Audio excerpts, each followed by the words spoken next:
Okay, so let's break this down. Let's work out why you prefer Nike or why you prefer Adidas, and how I can probably tell something about your personality between which brand you pick. And these are ideas only Nike can deliver.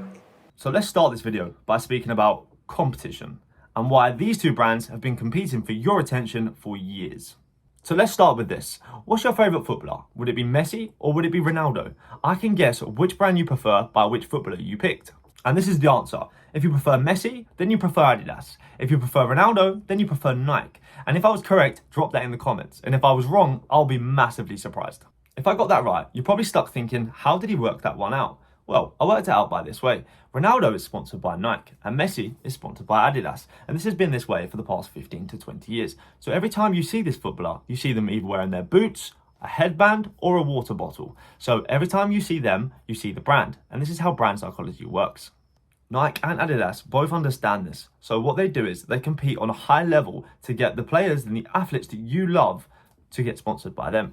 Do you prefer Cristiano Ronaldo because of his work ethic? Do you prefer Neymar because of his flair? Or do you prefer Messi because of his natural talent? Thomas Muller because of his loyalty? Or Marco Reus because of his loyalty? So all these players have been associated with certain brands, and this is why a lot of them have long-time deals with their sports companies.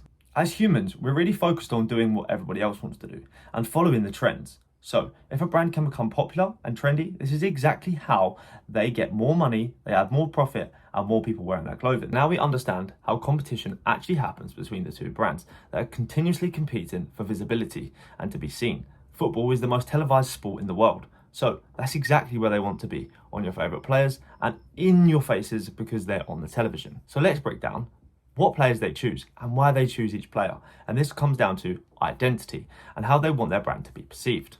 So, do Nike and Adidas have contrasting identities? Well, yes and no. Let's speak into why. Both companies want your attention and they want you to feel great in their clothing. So, they both focus on performance and aesthetics, but how does each company look and how do they differ? As a personal touch, I've always seen Adidas as an iconic brand which holds on to its heritage and loyalty for its three band stripes, and they add this on its t-shirts, on the tracksuits and trainers, such as gazelles, superstars and even their football boots like the Predators. Whereas I've always seen Nike as a little bit more revolutionary. They don't have the three brand stripes that they can rely on to plaster onto every single piece of clothing. So they have to come up with new technologies. So I personally feel that they're more performance and sports based when it comes to clothing and sports clothing. So let's forget about my opinion for a second. Let's focus on what the brands actually say about themselves and how they want to be represented. Adidas, how do they want to be perceived? Well, you can actually see this through their website. They speak a lot about their history, their heritage, and how they are dynamic in their own words.